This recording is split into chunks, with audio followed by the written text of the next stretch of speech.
still wasn't buying it. And he said, okay, I can see how some evil can bring some good, but there's a lot of gratuitous evil out there. There's evil that has no good purpose. So this whole way of arguing doesn't help. Now, my response to him was, how could you know that? How could you know it couldn't bring good? Are you an omniscient being? And here's one thing I learned not long ago that really helped revolutionize my thinking on this, because I struggle with evil, and I assume everyone in here does. Why would God allow certain evil things to happen? They seem to have no explanation at all. And then I learned of something known as the ripple effect. What's the ripple effect? The ripple effect is that everything that occurs ripples forward into the future to affect trillions of other events, billions of people. In fact, you think of all the ripples that have occurred in history for us to be in this room right now here all together.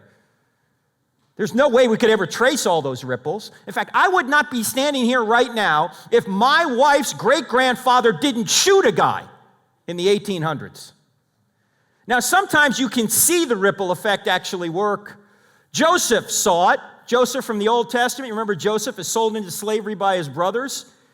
They don't like him because he's dad's favorite, so they tell dad he's dead when in fact he's sold into slavery.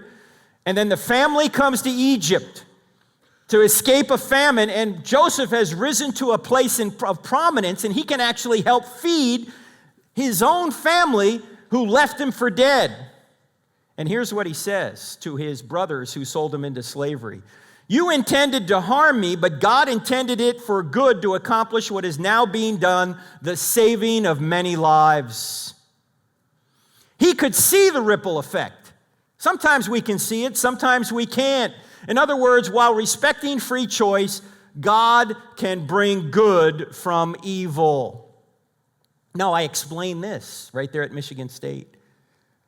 But this answer was not half as good as the answer a guy who was sitting 10 feet away from the atheist had. In fact, he shot up his hand, and I pointed at him. I said, yes, sir. And he said, I know of a woman who was raped, and the rape nearly destroyed her. He kind of looked over at the atheist, and then he looked back at me.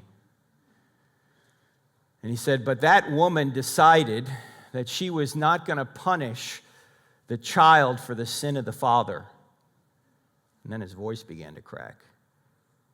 And he said, that woman decided she was going to have that baby, and she was going to bring up that baby as her own. By this time, he's weeping openly in front of everybody. He said, that baby grew up to be a man who turned out to be a pastor. And that pastor has led many people to Jesus Christ and has discipled many. That baby actually grew up to be me. And then he looked over at the atheist and he said, if my mom can bring good from evil, so can God.